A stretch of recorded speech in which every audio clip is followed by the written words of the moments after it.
Welcome to Charles Brockden Brown's Wieland, reading the novel.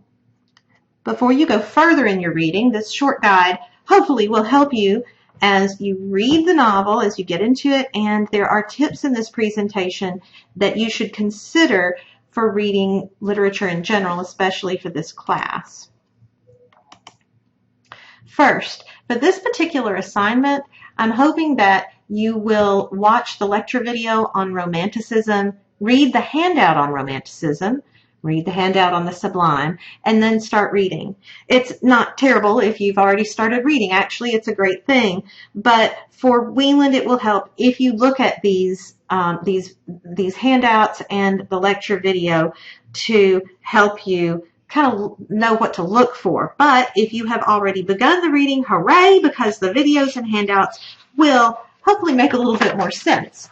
Either way is fine. It doesn't matter. We just want to get you into these works.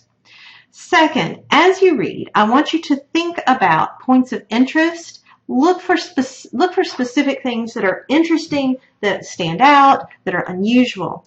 You might think about Clara, the rational narrator. She is trying so hard to sound sensible, but the more she tries to sound sensible, the weirder the story gets. Think about how rational explanations fail for the Romantics. Think about how that makes the story more spooky. Think about if someone came up to you and was talking to you about something strange, mysterious that happened to them. Who's going to sound creepier? Somebody who is trying to explain it in scientific, rational terms, and that fails to explain it, or someone who comes in and says, I just saw a ghost. There was all of this supernatural stuff going on. If they are questioning it to begin with, you might trust their judgment a little bit more, which makes those mysterious things seem creepier and more realistic. So you want to think about those things. Think about the attempts to explain the mysterious using the senses and logic. Think about how those explanations fail. And another thing is, don't worry about all the specifics of the family religion, and don't get too caught up in not understanding what's going on, because actually in the end we won't even really know completely how everything happened. It is a mystery after all. Next, how to read efficiently. This is a long novel. I know it's a lot of reading to begin the semester with. Things will get easier. You do want to mark in your book as you read. This is to help you get ready for your papers and your essays to come.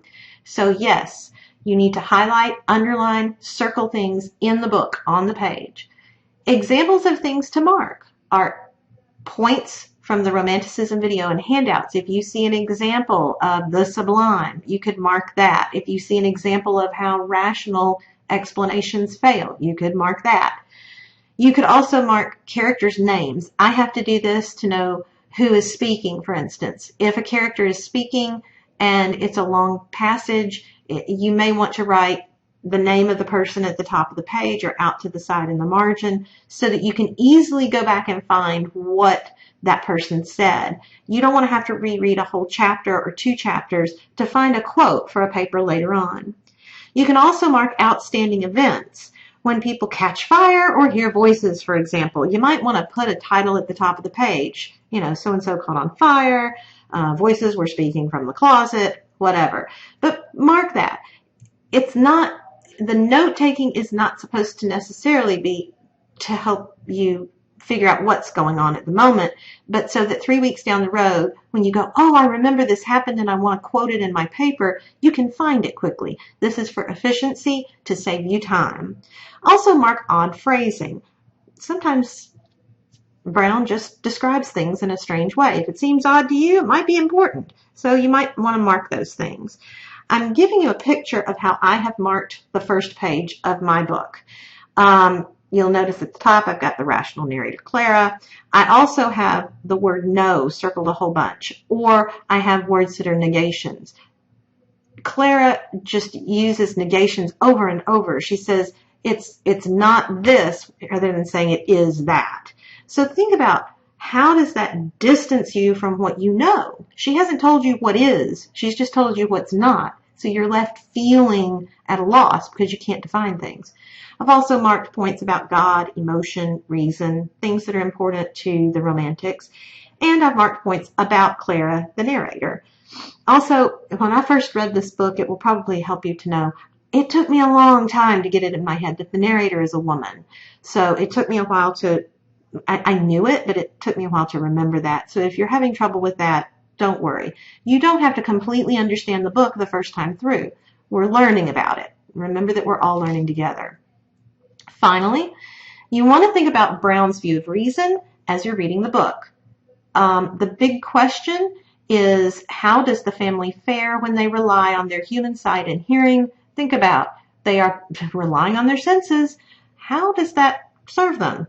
Do they really know things through their sight and their hearing? What is Brown's final opinion on reason and the temple of reason that is set up in the story? Does he seem to think that it works or not? Would he choose a different way?